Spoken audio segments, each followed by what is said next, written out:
EdTech Monday Kenya is brought to you by the Mastercard Foundation Center for Innovative Teaching and Learning in ICT and EdTech East Africa. Information communication technology is increasingly being integrated into education. This month, EdTech Monday Kenya turns the focus on the use of e-learning in universities in Africa. What does it take to adopt e-learning in higher education? What are the benefits? And how can it be done?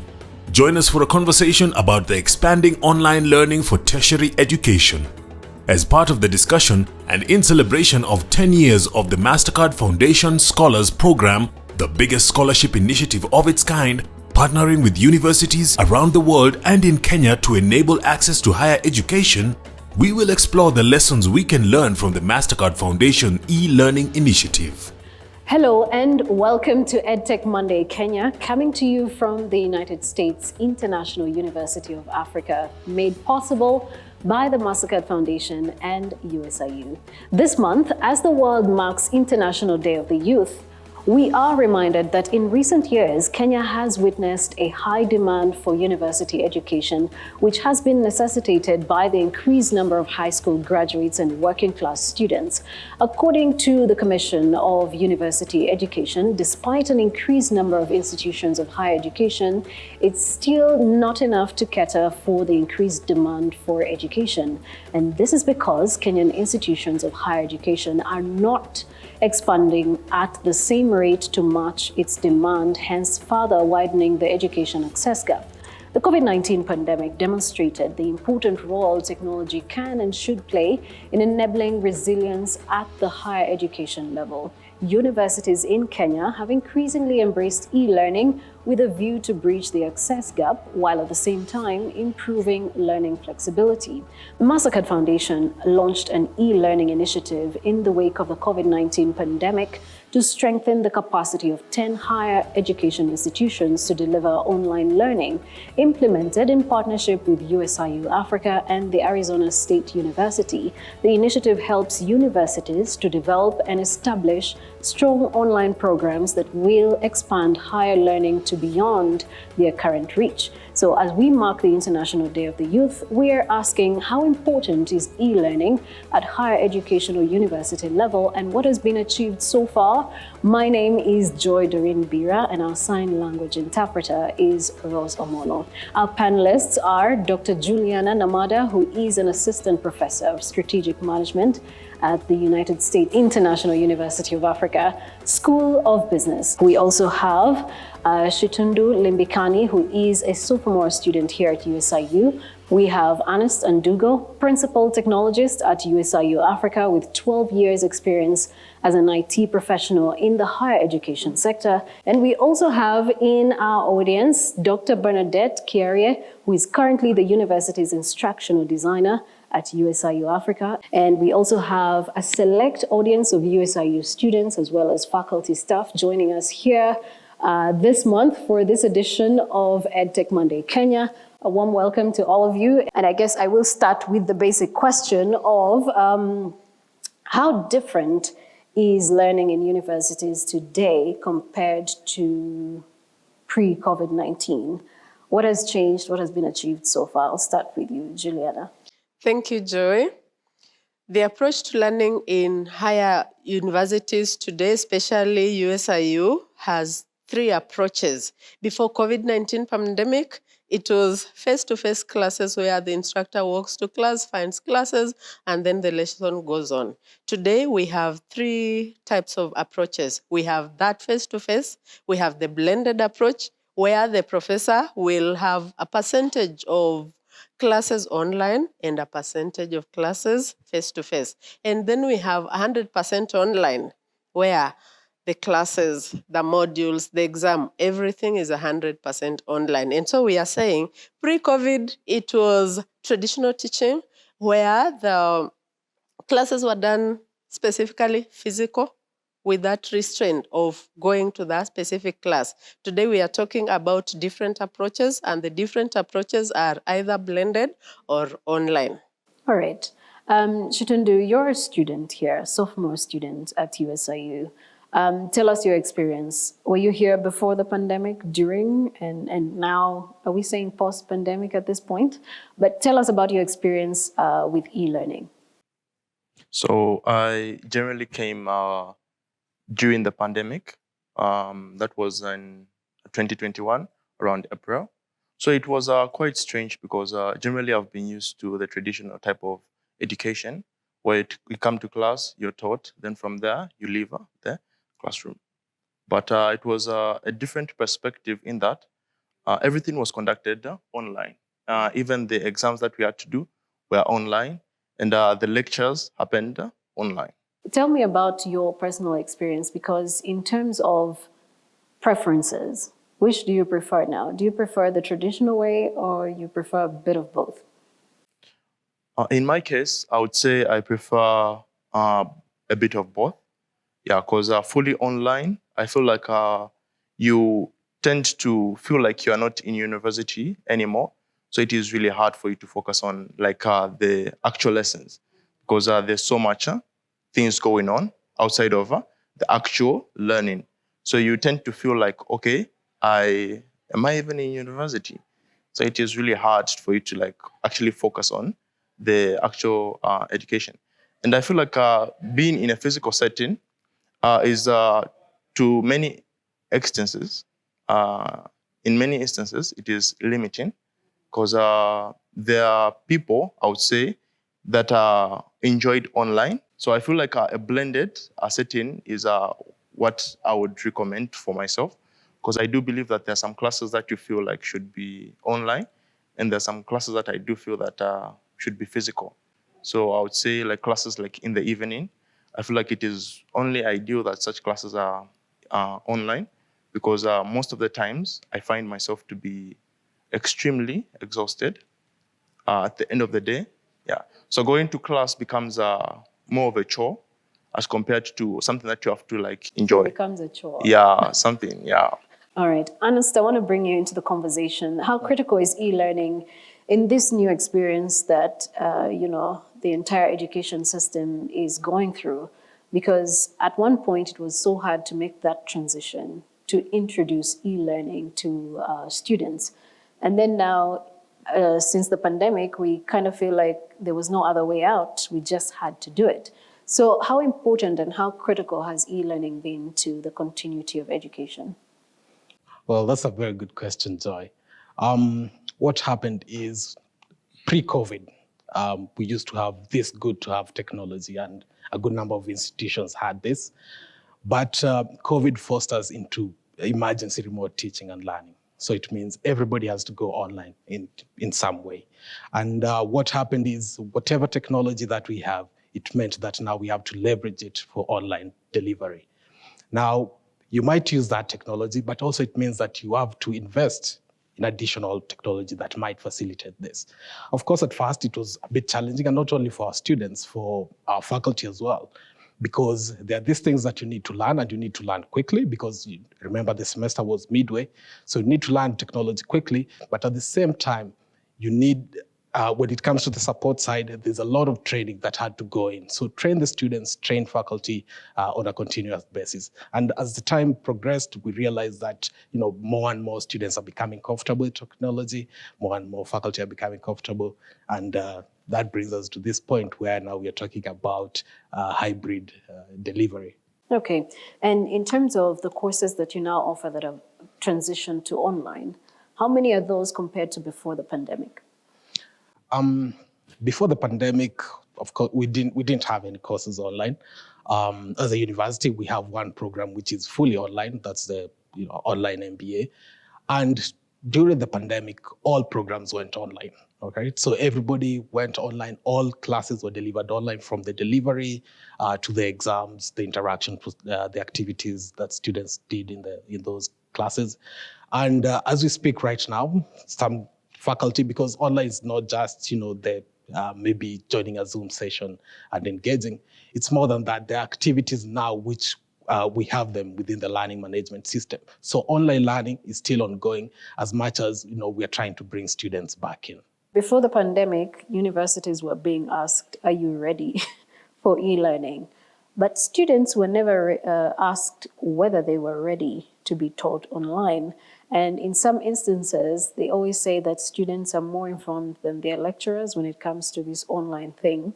But were you ready for e-learning when it was being implemented during the pandemic? What are some of those challenges you experienced? That is a really good question. I generally do not think students were ready. Yeah, when the transition came, it was swift, and I feel like it caught most students off guard.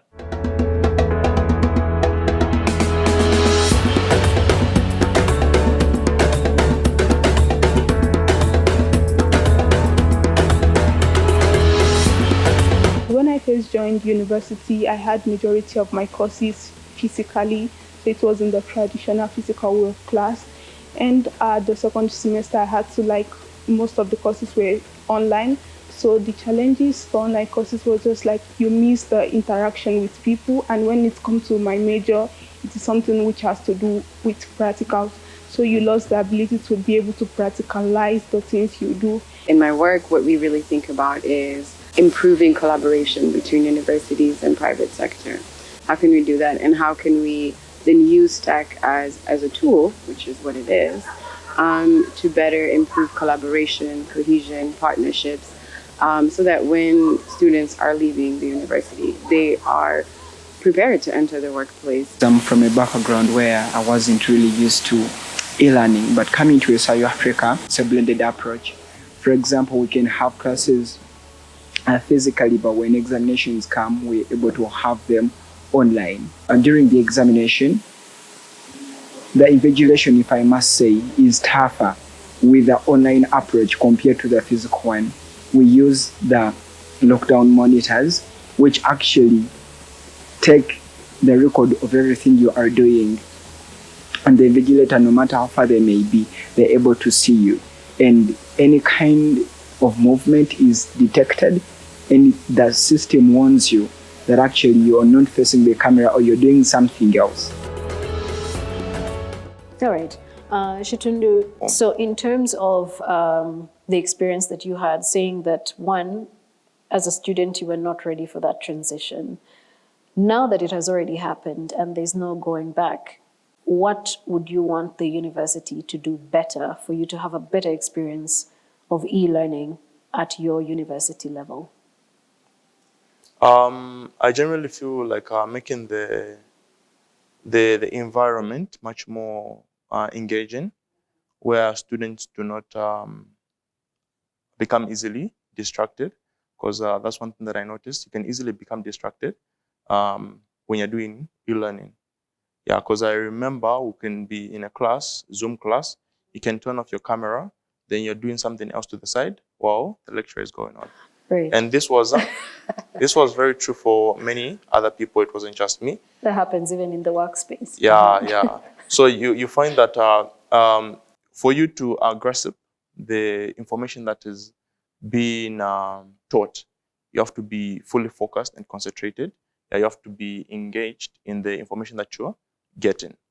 And I feel like that is something that was not emphasized, because I remember to some extent, I would say to some extent it was on the part of the lecturer, because you see, when you do not encourage students to participate more, they are not going to participate. And I feel like lecturers were not encouraging that more, because they would come, talk about what they wanted to talk about for, say, 1 hour flat. Then later, they would assume that everyone has understood, when there are some people that would really want to ask questions. And when those questions are asked, the lecturer does not give the most appropriate answers. So that what would happen would be students would hold back. So even if I've got a question, they will be like, I'll use Google. So there needs to be a sort of way that lecturers aggregate the frequently asked questions, yes, and give responses to the students to make their e-learning experience better, right? Yes. Okay. Dr. Juliana, I want to hear from you. And, the revelations of Shitundu are quite revealing. But, digitizing higher education through advanced learning tools could have the power to make higher education more impactful, to even reach people living with disabilities or people in displaced areas, people who are just trying to have an education but are not able to.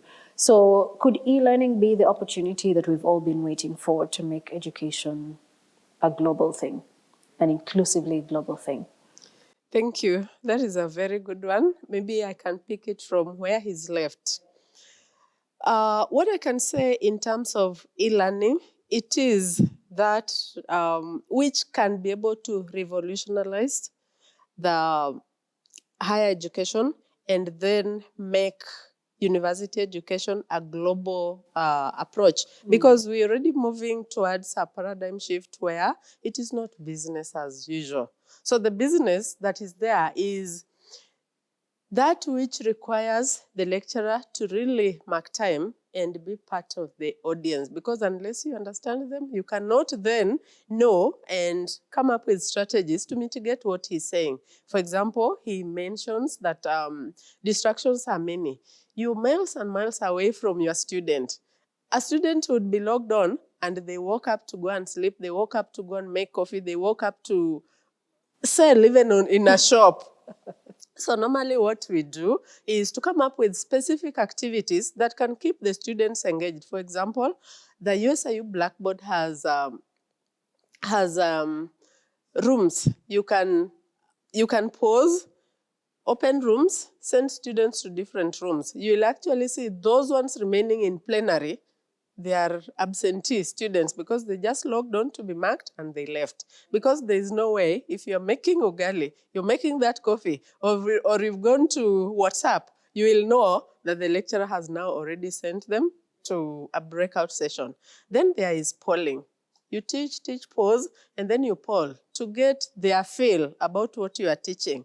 Others will not respond. You could be having a class of 60 and you're only having 30 or 35 responding. So where are the rest? Then now it needs specific mitigations. For example, turn on your videos so that when you walk up, I can see you. When you move, I can actually reprimand that this is a class, we have to do this. Sort of set rules that can be able to confine. Yes. Okay. Set rules that are able to confine. Ernest, would you agree with that? Because going forward, what more needs to be done to improve the e-learning experience? And I think we're just about to come to Dr. Bernadette also to share her views on this. But what more do you think needs to be done? Or what more are you doing here at USIU to make that experience better? I think, first of all, people need to understand that the technology should be user-driven. And I think probably that's, the challenge that we're experiencing currently, because we are dealing with 21st century learners right now. The way they learn is different. And of course, we can appreciate that probably some of our faculty members, are, a bit ahead age-wise. So what it means is the technology that you choose should be driven by that user. So the students, the way they learn should inform what you actually go for. And you can look at innovative ways. Why not use WhatsApp, for instance? Why not use other social platforms like Slack or anything else to deliver that technology? If we understand that these are the user needs, then it makes it easy even now to implement that and then, bring faculty to the table and tell them, this is what the students need. This is how they learn. This is how they learn best. So let us do this. We are willing to take it through some sort of orientation process, but let's deliver that quality to learners. So it means looking around for technology. What are the people doing out there, and not just locally? Look abroad. What innovative ways are they using, and those tools, so that we can bring them on board and facilitate learning. Amazing. All right, Dr. Bernadette, let's just turn to the audience for a minute. Dr. Bernadette, we want to hear from you because you are one of the curators of e-learning content at this higher education level. What do you think needs to be done to achieve increased e-learning experiences, not just at USIU, but across universities in the country? I want to start from the student's point of view. We have a student in the panel, and he has expressed many challenges, and rightly so, because during the emergency remote teaching, it was not possible. It was not possible to reach all the students. Everybody went home, and it was amazing. Eventually, it settled, but I think for e-learning to take off in this country, we have to think about the learner. The learner is the key. And the learner is at different levels. You have the first year learner, you have the third year, you have the postgraduate learners also. And if we implement e-learning strategies from the postgraduate level and then come down to the undergraduate level, we will get it right. Why? Because the postgraduate learner is self-motivated. Their motivation is intrinsic. And so they know when to attend class. They know the consequences of not attending. After all, they've paid their fees, and they don't want that to go to waste. So if we get that right, then we can use those strategies that have worked to come down to the undergraduate level, where the motivation may not be so intrinsic, yeah, because of where they are in life. And it is very normal. So if we get the postgraduate e-learning correctly, like we are doing with our EMBA, then we can trickle it down to the undergraduate level. And I think once we get that, then e-learning will be this equalizer, so long as the infrastructure is in place. Right. I love that. And I think maybe by show of hands, because we have students here who are beneficiaries of all manners of learning, in this case, e-learning, blended learning, and traditional learning, maybe let me ask the question to you as an audience or as students here at USIU. Of the three options, which ones is your preferred mode of learning? Those who prefer full-time traditional lecture room learning, please raise your hands, if any. Nobody. All right, those who prefer 100% e-learning, please raise your hands. 100% e-learning. Okay, we have about, let's see, okay, raise those hands again, let's see. Two students. All right, blended learning, those who are up for blended learning. Okay, that's the majority. That's the majority of us, and I think I can agree, because on one aspect you need that socialization part, and then on the other, to save time and also make learning more inclusive, you need the e-learning part. And so as we come back and as we come to the closing of this conversation, I want to know from you as implementers of e-learning in institutions and for students like Shitundu, where are we going forward? What needs to be achieved in the short term and in the long term? Dr. Juliana. Thank you. Thank you very much, Joy. In the short term, I would say what we need critically or what needs to be done to implement the e-learning is instructor education, student support, and use of the right technology and tools. But in the long run, we need the platform of mounting the online courses. Like at USIU, we have Blackboard. Many institutions do not have a platform to facilitate the online learning. So that is a long term. It is quite costly and it requires budgetary allocations and reallocations in the long run. We also need benchmarking because you cannot run alone and assume that you're running very fast. We need to benchmark not only within the region. Like USIU-Africa, we have benchmarked locally, internationally. That is why we have even partnered with Arizona State University, which has trained many of us, and we know more than the ordinary lecturer when it comes to online education. So we are talking about facilities support, financial resource reallocation, and then choice of the right technology. All right, Ernest, going forward, Dr. Juliana mentioned the cost part. What are you doing about the cost part? I know the Mastercard Foundation and the partnership you're having with Arizona State have sort of lifted part of that expense. But going forward, how are you dealing with the issue of cost? Cost has always been an issue and it will always continue to be an issue. And what we've always advocated for is leverage on what you have. For instance, our learning management system, it has quite a number of capabilities which are underutilized. And I think, what contributes to this is people do not know what it can do. Yeah. So if we know what we have, the capabilities that we have, upskill our faculty to deliver within those platforms that we have, then we'll find that we do not need to spend more, say, on additional technology. But other than that, should there come a point where you need to invest more, probably in a tool that delivers, innovative teaching, then, like I said earlier, it has to be user-driven. So what value does it bring? Will it make students more, stay more engaged within the classroom? Is it easy to use? And then we can see which partners out there deliver such, or even, those of a lesser value. There are open source systems out there which you can use and you come and plug into your existing system. So those are some of the ways that you can use to actually reduce costs. All right. And on that note, I want to say thank you all so much for making time for this conversation. It's been an amazing conversation, especially coming to a university and listening to what the lecturers and key players, key implementers here have to say, and the stakeholders who include students like Shitundu. Thank you all so much. And to our audience as well, thank you all for participating, for making time to be part of this conversation. To the faculty staff as well who have made time. Dr. Bernadette, thank you so much. And thank you all for watching this edition of EdTech Monday. We've been coming to you from the United States International University of Africa, here in Nairobi, Kenya. My name is Joy Doreen Bira, and our sign language interpreter has been Rose Omolo.